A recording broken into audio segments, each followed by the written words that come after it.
வணக்கம். நான் லதா கிருஷ்ணன். அதாவது வாக்களிப்பது அப்படிங்கிறது ஜனநாயகத்தின் அடிப்படை உரிமை. அது மட்டும் இல்லாமல் இது முக்கியமான கடமையும் கூட. என் வாக்கு என் உரிமை அப்படிங்கிறது தவறாமல் எல்லாரும் வாக்களிக்கணும்.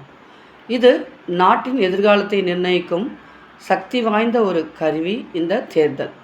இது சரியான தலைவர்களை தேர்ந்தெடுத்து நல்ல ஆட்சியை உறுதி செய்யணும் அப்படிங்கிறது தான் இந்த ஓட்டுடைய முக்கியத்துவம். யாரெல்லாம் ஓட்டு போடலாம்னா 18 வயது நிரம்பியவர்கள் எல்லோருமே போடலாம். இதுலேயும்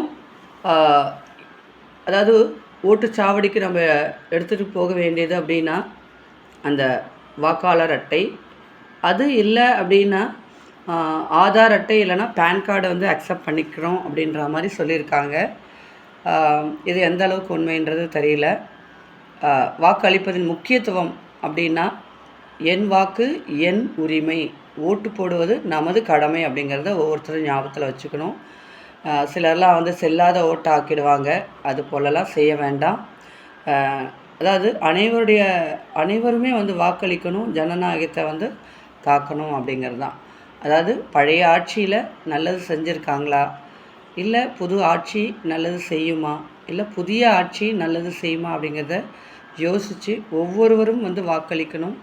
நம்ம போடாத வாக்கு வந்து தவறான ஆட்களை வந்து ஆட்சி செய்யும்படியாக கொண்டு வந்துடும் அப்படிங்கிறது தான். ஜனநாயகத்தின் குரல் வந்து உங்களுடைய வாக்கு கள்ள ஓட்டை தடுத்து சரியான ஓட்டை வந்து போடணும் அப்படிங்கிறது தான்.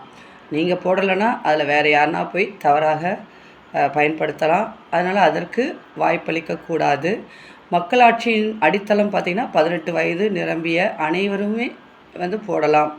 அதுக்கப்புறம் வளர்ச்சிக்கு வழி அப்படின்னா நல்ல வேட்பாளரை வந்து தேர்ந்தெடுக்கிறது. அது மூலமாக நாட்டின் வளர்ச்சியை வந்து உறுதி செய்யலாம். அதுக்கப்புறம் மாற்றத்தை விரும்பும் ஒவ்வொருவரும் வந்து வாக்களிக்க வேண்டும் அப்படிங்கிறது தான். அதுக்கடுத்து வாக்களிப்பு கடமை என்பது உணர்ந்து செயல்படணும். எல்லோரும் வாக்களியுங்கள். நான் பாண்டிச்சேரியை சேர்ந்தவள் என்பதால் பாண்டிச்சேரியில் 9ஆம் தேதி வாக்கு நடைபெற இருக்கிறது. எல்லோருமே கண்டிப்பாக வாக்களியுங்கள். புதிதாக ஓட்டு போடுபவர்கள் வந்து சரியான ஆட்களை தேர்ந்தெடுத்து போடணும். அதுவும் ஓட்டு போடும் முறை எப்படி அப்படிங்கிறத ஓட்டு போட்டவர்களை கேட்டு சரியான முறையில் அதை பயன்படுத்தணும். ஒவ்வொரு ஓட்டும் வந்து நம்முடைய நாட்டின் உயிர் போன்றது. கண்டிப்பாக எல்லோருமே ஓட்டு போடுங்க. நன்றி.